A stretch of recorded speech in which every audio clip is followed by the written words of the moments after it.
The secular observance of Christmas is actually rooted in age-old customs, marking the longest, darkest day of the year, and brought to America by immigrants and crystallized by artists and writers whom we're going to hear about. Before we get to these local influencers, though, we'll take a little bit of a back look at the evolution.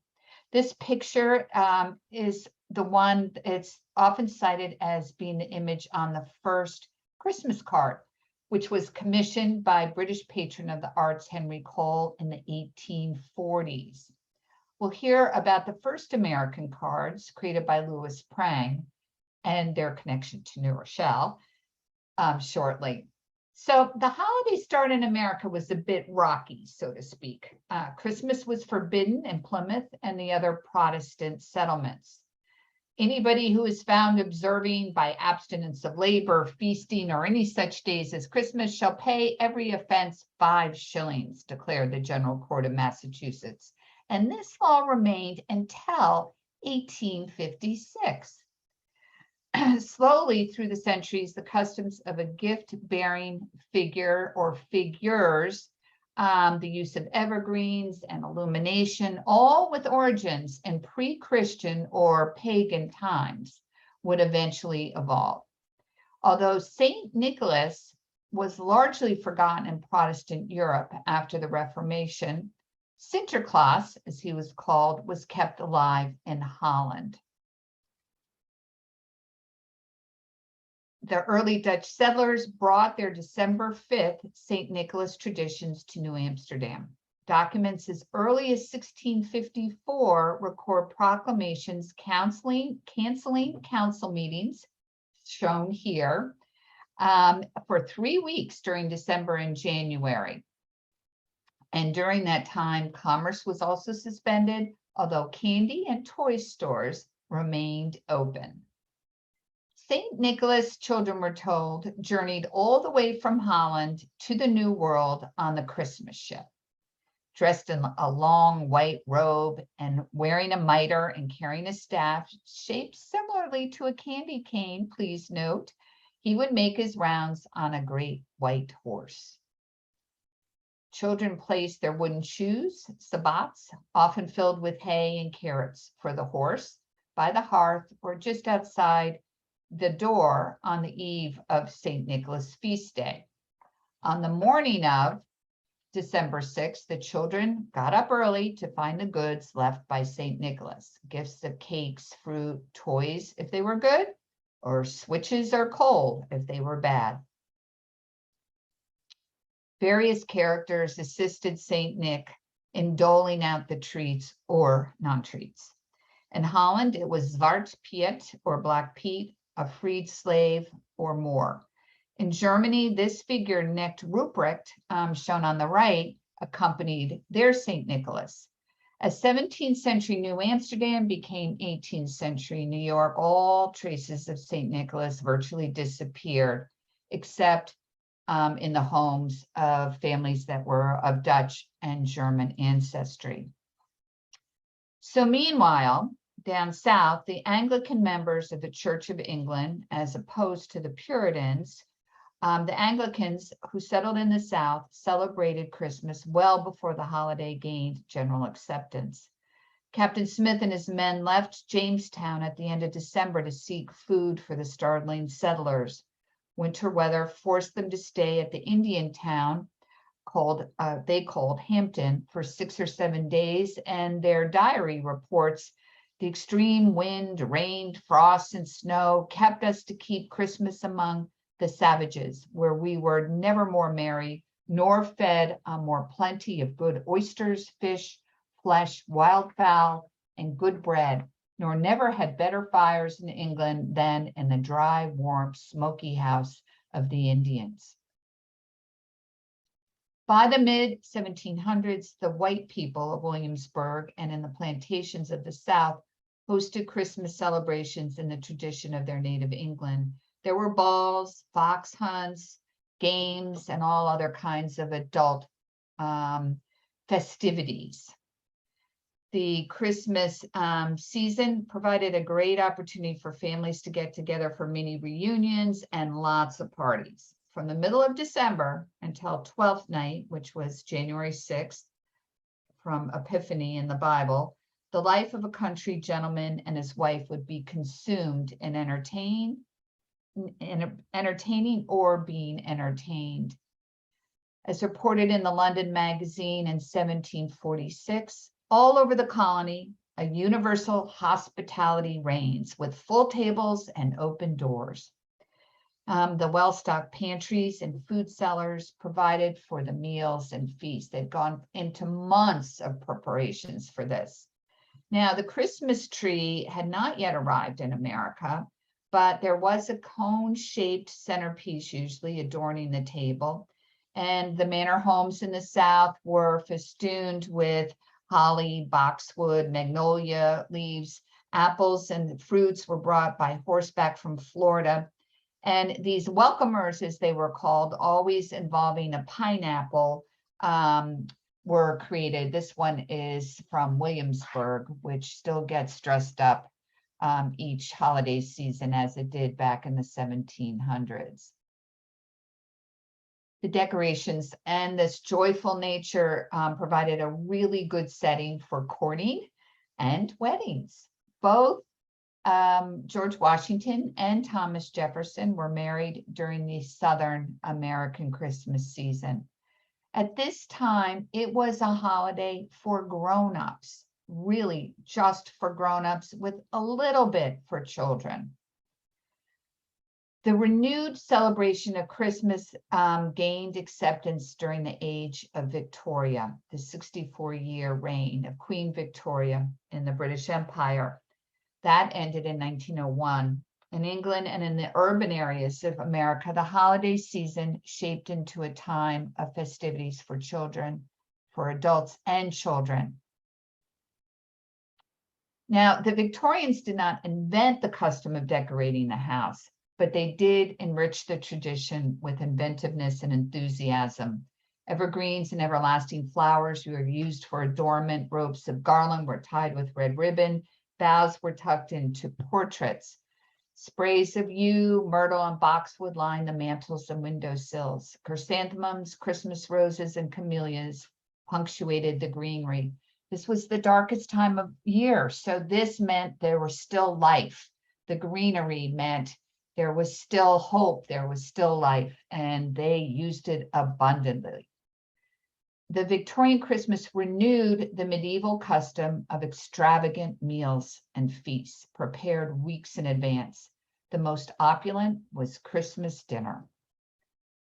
When Queen Victoria came to the throne in 1837, traditional Christmas fare in England was roast beef in the north and goose in the south.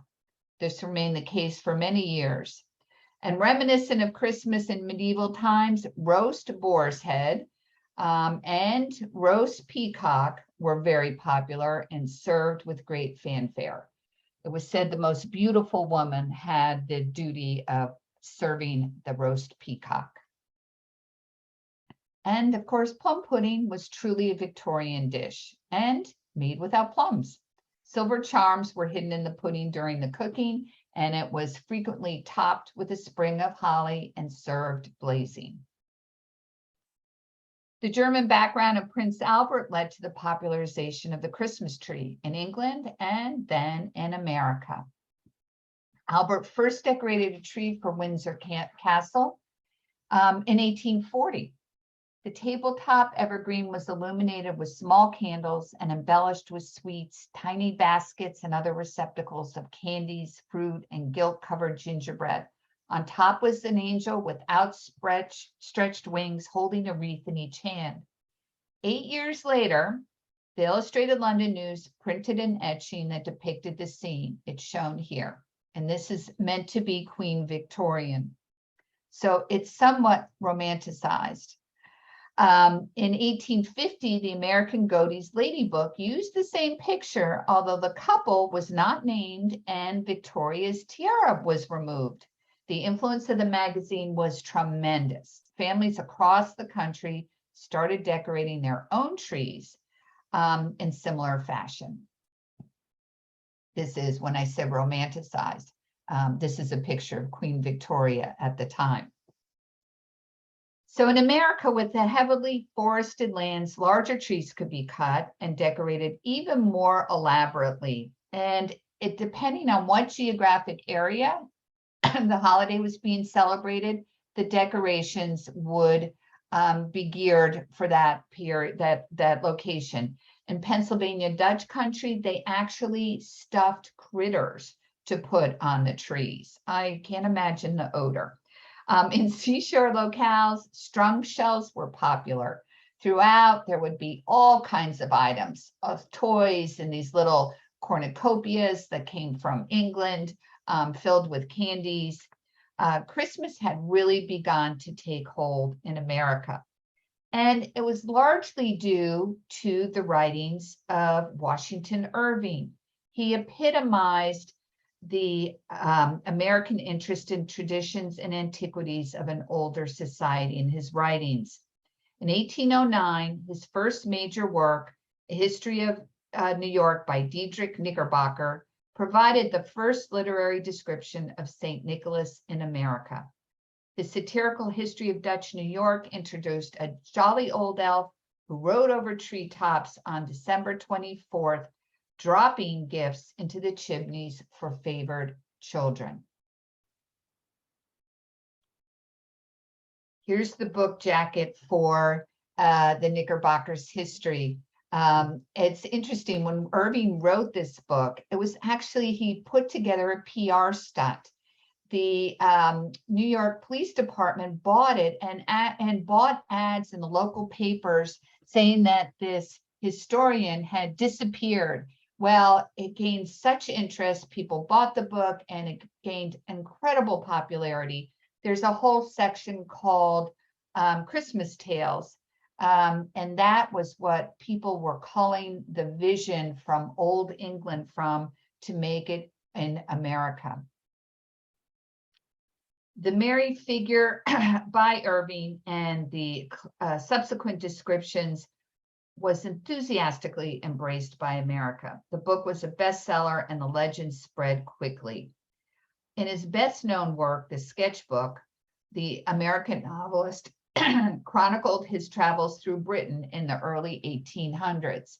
His mother was, by the way, British, but named him after George Washington because he was born on the day that George Washington declared independence from England and the war was over.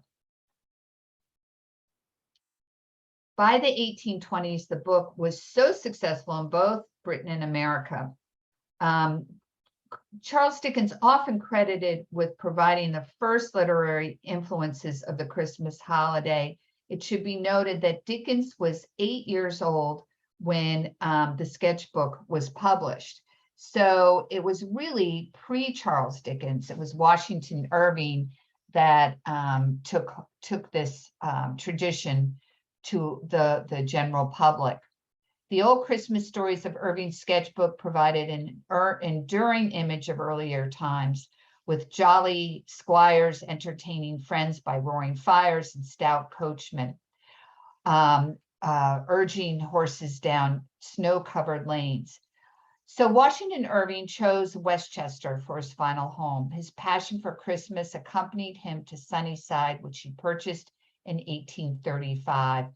While serving as the American minister to Spain in 1843, he wrote to his niece, "I thought of you all at dear little Sunnyside on Christmas Day and heartily wished myself there to eat my Christmas dinner among you. I hope you kept up Christmas in the usual style and that the cottage was decorated with evergreens." I should add that it still is today. Irving's book was published by G.P. Putnam, whose book plant was in New Rochelle. And the book that was made at this location on Webster Avenue was the very one we're speaking of. And thus, the plant was called Knickerbocker Press. The stepped roof of the building you can still see today Here it is on North Avenue. It's now the home of the Lofts, and has been for many, many years the Media Loft, which is now Work Live Lofts for artists. And you get a good view of it as you go along I-95.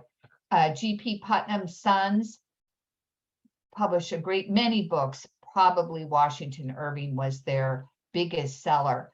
The son, by the way, George Putnam, the son, married Amelia Earhart, and the two lived in Rye, Harrison. She said her kitchen was in Rye and her bedroom was in Harrison, or vice versa, because their house straddled both communities. So G.P. Putnam built this structure, and it served as the publishing house for many years. It would later become White House Labs. It is listed on the National Register of Historic Places. Irving's, the illustrator for the Christmas sketchbook, which was part of Knickerbocker's history, was New Rochelle illustrator Edward Kemble. His home was located in Rochelle Park, one of the earliest residential parks in the country, and now an historic district for New Rochelle. It still stands today. It's the former home of the Elks Club.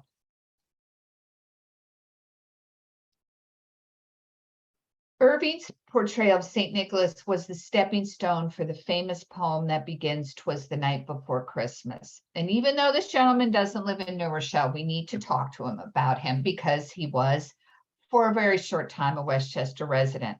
The legend behind the poem begins on December 23rd, 1922, when Clement Moore began composing a special Christmas verse for his children. While sitting in the library in his home in the Chelsea section of Manhattan, the man, who was a professor of divinity and ancient language, studied Washington Irving's History of New York for ideas.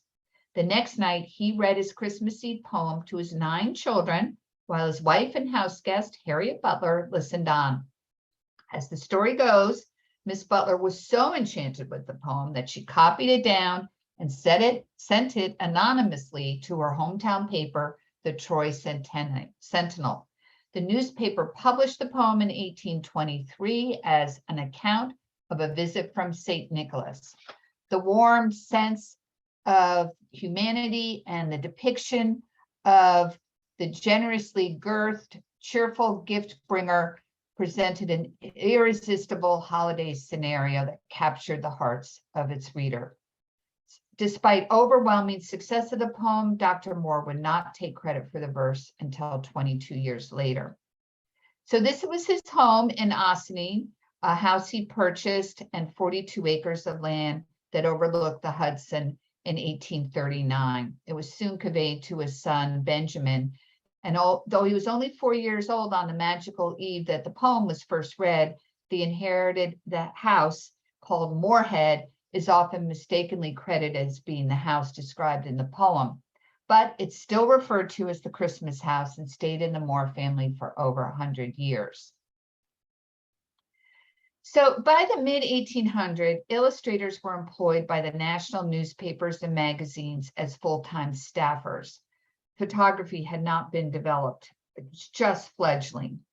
Thomas Nast stands above the rest as being key to the imagery connected to the contemporary Christmas.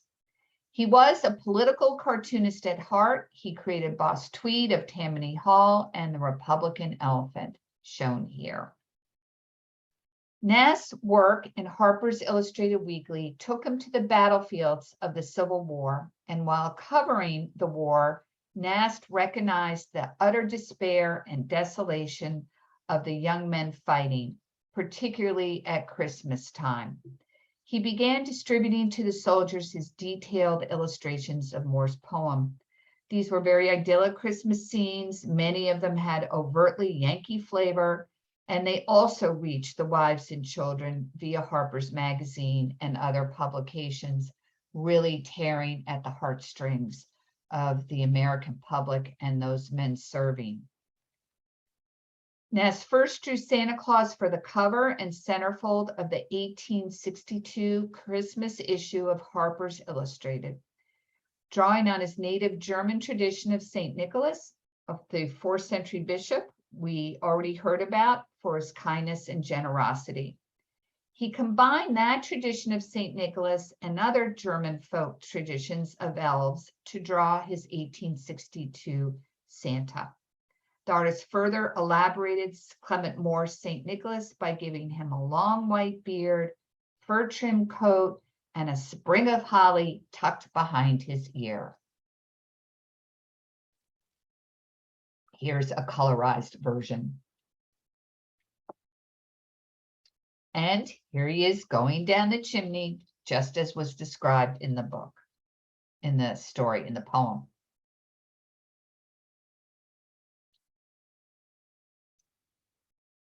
Thomas Nast was a native of Germany, but lived all his life in America.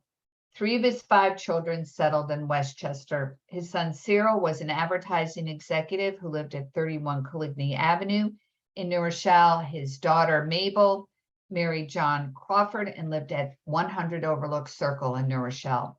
Thomas Nast Jr. Was an artist who had a studio in Manhattan and a home in Larchmont.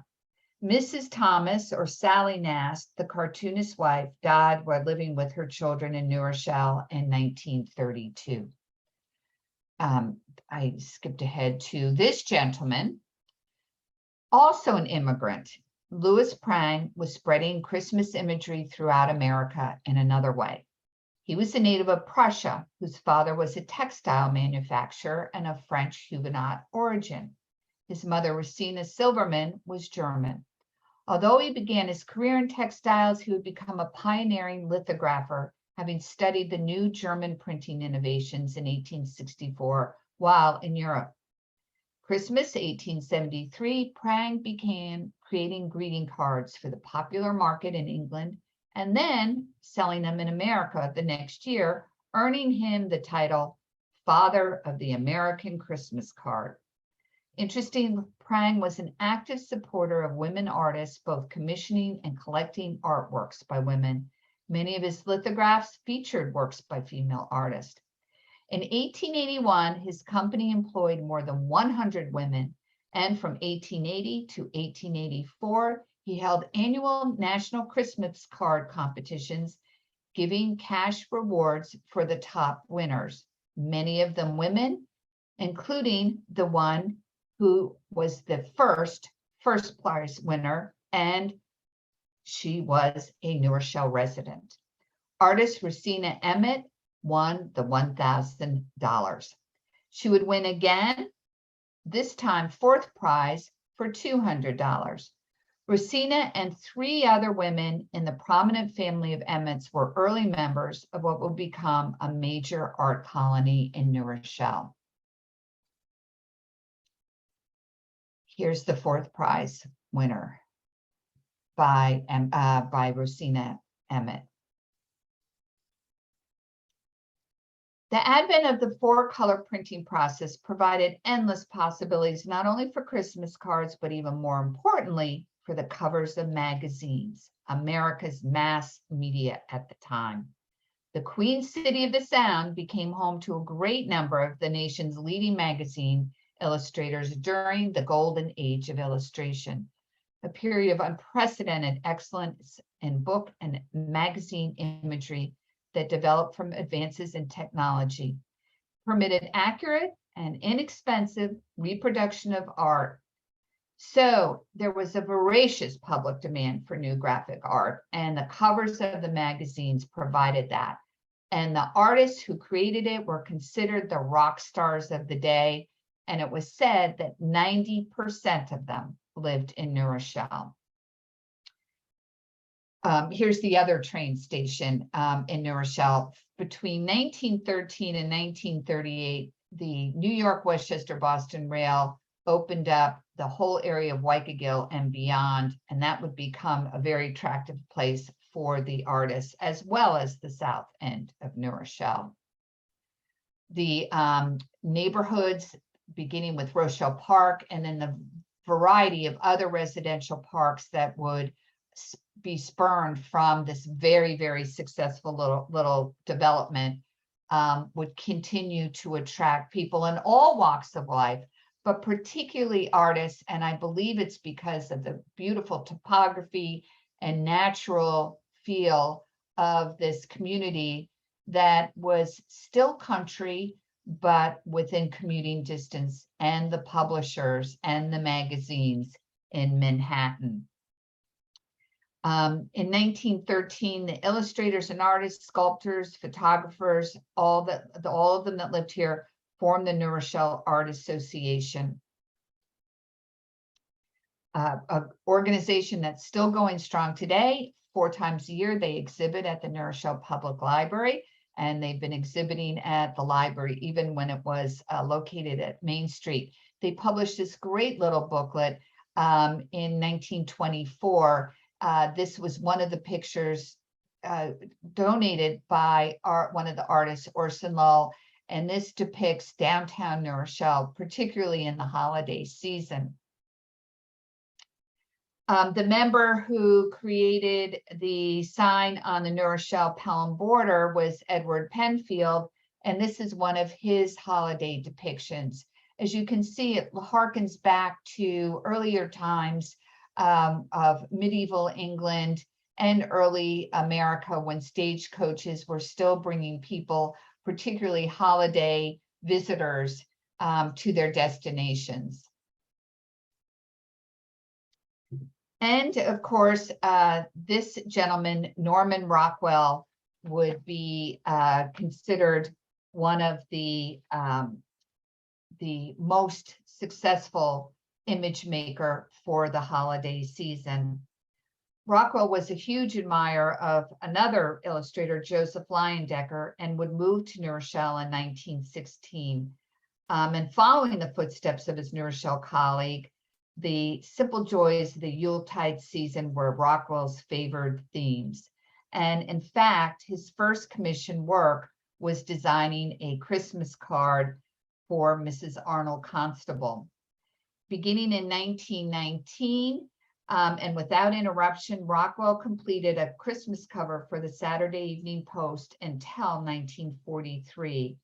The first 20 of these were created in his New Rochelle studios, such as this one on the second floor of a dry cleaners. It would later be the Schmuckler's Dry Cleaners. It's 364 North Avenue. The building still stands today. This picture was taken a little bit time ago. And the other was the Lischke Garage on Prospect Street. This was his studio. It doesn't stand any longer, but the house is still there on Prospect. In the 1920s and 30s, Saturday Evening Post cover illustrations by Rockwell and others promoted holiday-themed symbolism, showcasing jolly, plausible Santas and Old English scenes infused with literary overtones. Fond of painting lively, ornate scenes of the imagined Victorian or Elizabethan England, Rockwell also embraced the subject, not just because of his youthful immersion in Dickens' stories. He loved Charles Dickens, but also due to his mother's proud tales of her English ancestry. This picture, by the way, he used his favorite model, Billy Payne, is the caroler. Dave Campion, who owned a stationery store on Center Avenue, just around the block from his Prospect Street studio. And this is Pop Fredericks, another one of his favorite models. Rockwell said about the three, none of them could keep a tune. The gentleman that's posing for this was the father, he was the father-in-law of Walter Beach Humphrey, who did the lettering. He did all of Rockwell's lettering. He did the lettering for this cover. And of course, this one depicts some of the merry old England scene with the mistletoe overhead. Another jolly scene harkening back to earlier times. And his depictions of Santa, he would be the first to give Santa the red suit and the big white beard. No, it was not the Coca-Cola ad. This cover was done in 1920. Rockwell lived and worked here until 1938. So any of the Christmas scenes you see on the covers between that period of time, 1916, or his first Christmas being 1919 to 1938, were done in New Rochelle and would often feature New Rochellians as his models. This one was, again, Walter Beach Humphrey's father-in-law, depicting a more modern day Christmas. This one is done in 1932. This was Rockwell's studio on Lord Kitchener Road, his home, his studio to the left. This would be his last of many homes in New Rochelle. He started in boarding houses on Prospect with his family, and then Edgewood Hall off Webster Avenue. Then he moved to Center Avenue, living in an apartment. He was married 2 different times in New Rochelle. His second wife would join him in this house at 24 Lord Kitchener Road. They were members of St. John's Wilmot Church, a Bonnie Briar country club. His children attended Roosevelt School. And finally, in 1939, he would move to Arlington, Vermont, where he stayed for 25 years before finally settling in his final home in Stockbridge, Massachusetts. Here's a quintessential picture. It was said that his friend Walter Beach Humphrey gave him the idea for this concept of painting himself, which he did later in life, but he had done one earlier for the Saturday Evening Post.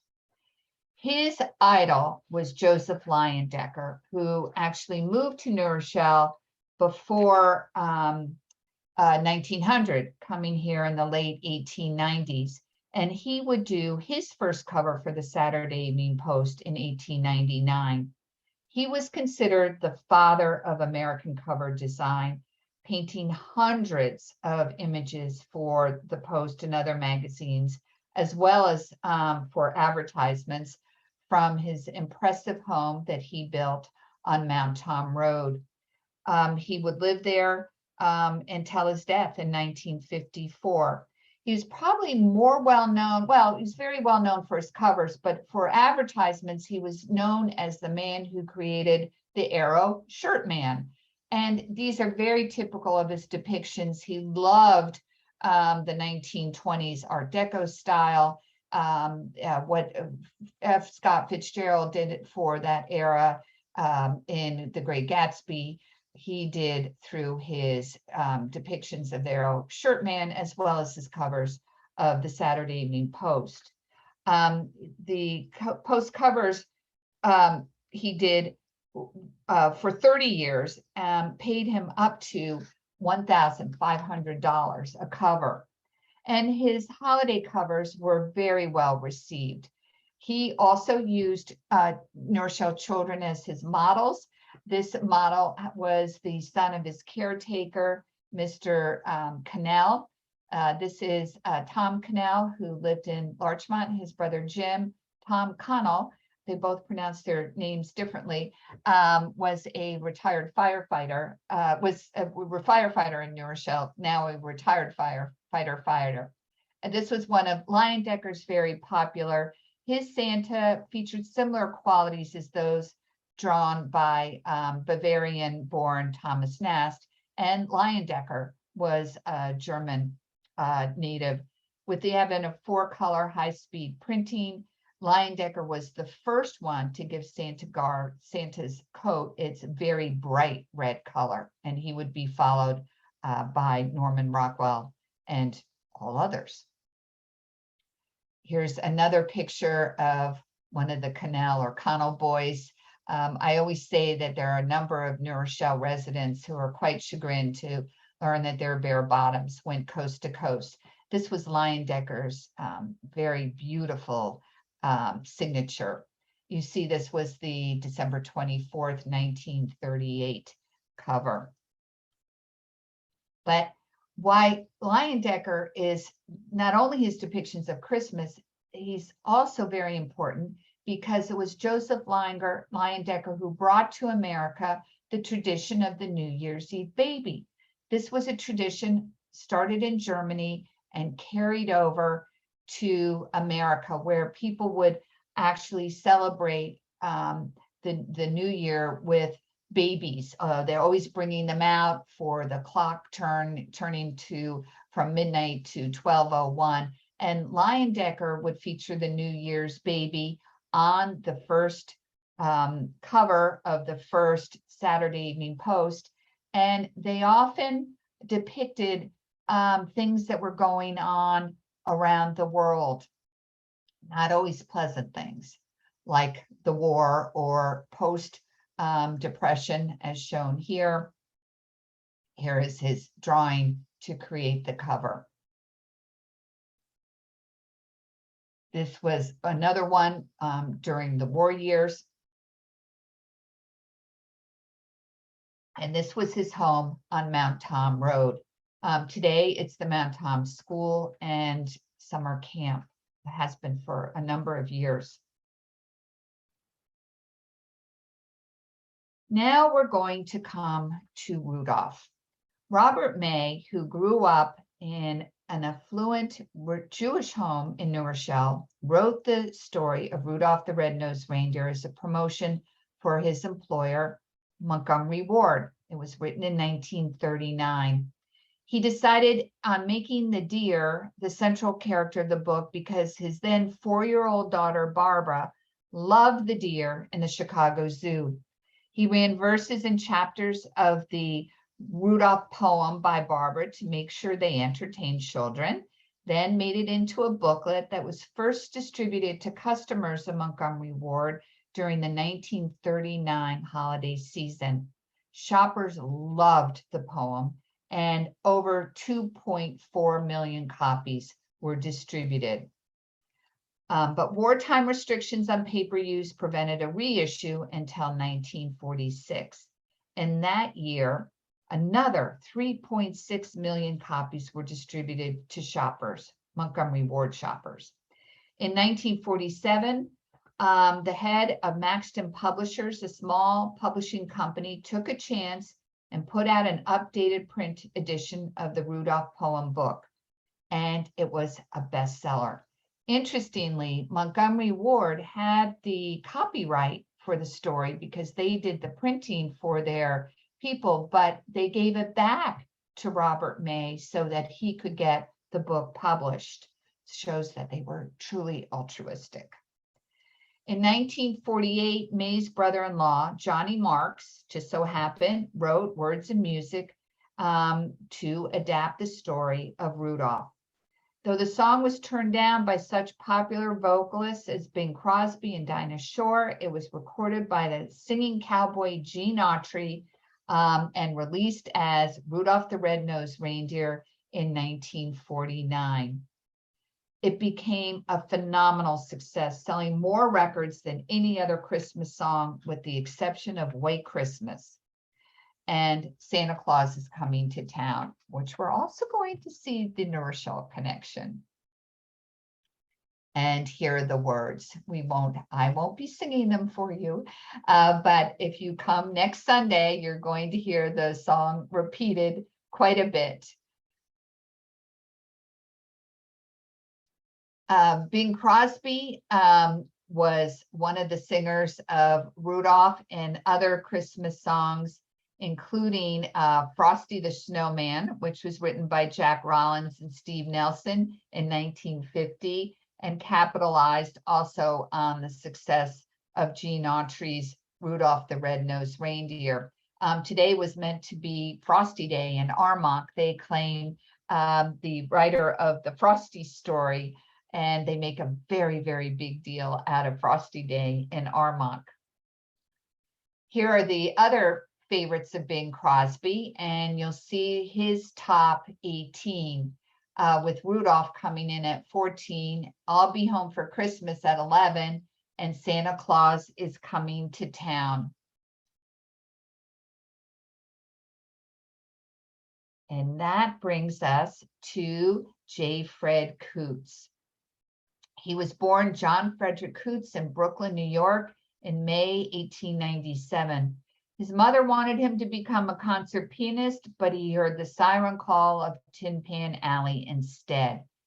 He worked in vaudeville, writing materials for several headliners, including Sophie Tucker, and composed the score for 3 Cotton Club revues.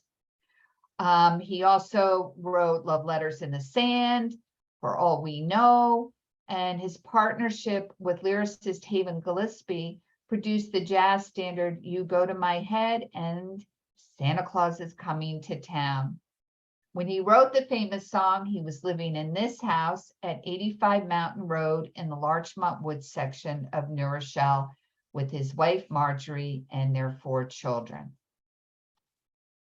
Now, there's a wonderful story, and we actually have a recording of an interview with Fred Coots talking about how he brought the song to his good friend Eddie Cantor, who had his own radio show and was in his home when Coots sat down at his piano and played for him Rudolph the Red-Nosed Reindeer, singing it while playing on the piano.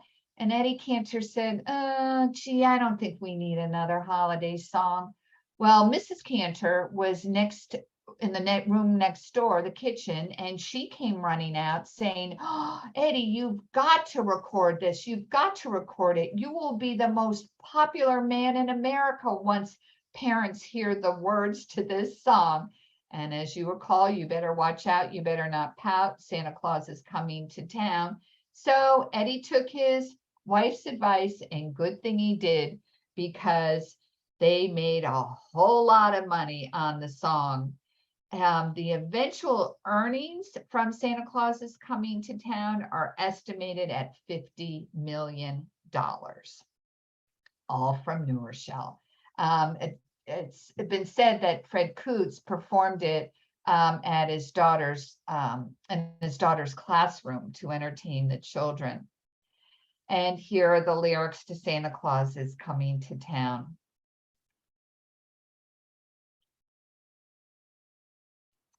It became so heavily popularized. I will just tell you, competing with, was the number 3 top earner for of Christmas songs, and the only one to beat it was number 2, Mariah Carey, singing All I Want for Christmas Is You, which estimated at 60 million, and Irving Berlin's White Christmas, that is always number 1 and earned up to $65 million. Just a little aside. And here we have another well-known Christmas tune that was written by Robert Allen, who was born in Troy, New York on February 5th, 1928, beginning his career as a nightclub pianist and accompanist, eventually arranging for Perry Como, Peter Lind Hayes, who lived in New Rochelle just down the street from the Leyendecker House, and Arthur Godfrey. He also wrote for TV programs like Studio One and Playhouse 90. He teamed up with lyricist Al Stillman in the early 1950s, and the pair produced some of the most timeless standards, including Home for the Holidays in 1954. By the way, they also did Chances Are, Moments to Remember, and both Coots and Allen did fight songs for their schools. He wrote War Eagle for Auburn University. Little aside. So Robert Allen lived in this house at 217 Broadview Road in New Rochelle much of his professional life. The ASCAP Foundation Robert Allen Award is named in his honor each year. And with that, we conclude the program of the amazing connections between New Rochelle and the holiday image makers. I hope you'll all join us on December 4th for Rudolph Rocks New Row. I'll tell you that Robert May's daughter Martha is coming from Chicago to join us. We will be inducting Robert May into the New Rochelle Walk of Fame, which has the interpretive signs on the perimeter of Ruby D. Park and Library Green. The number of the individuals you heard about in the program are featured on signs, including Norman Rockwell, Joseph Leyendecker, Fred Coots, and Robert Allen share a sign together. Interestingly, we also have a great playlist, and you'll hear other people in our Walk of Fame singing holiday songs. Robert Merrill, the great opera star, Jan Pierce, another great opera star, Teresa Brewer, and Don McLean, all in the Walk of Fame, and all will be on our holiday playlist at this event. And here is the sign that we will be unveiling on Sunday to Robert May. Here's my contact information at the Westchester County Historical Society. Please feel free to contact me with any questions or come by on Sunday. I will be there with bells on. And that concludes my program. Thank you, Barbara, for another amazing look at New Rochelle history. And I just want to add, following the Rudolph Rocks New Row is the New Rochelle holiday lighting. So we're going to go from the park. The program will end around 5 and go down to Memorial Plaza just down the street for the annual holiday lighting with the Chamber of Commerce. Also new this year, I believe, there's some beautiful lights in Ruby D Park that are up and worth coming down to see as well. So we hope you will come down to Library Green next week and always come down to the library. Does anyone have any questions for Barbara? I see EE has told us in the chat room that the Frosty Parade is postponed to next Saturday because of the rain. So you all can celebrate Frosty on Saturday and Rudolph on Sunday. Well, thank you all so much for attending. Please, again, feel free to send me questions. It's easy, Barbara@westchester.com. And I hope you all have a very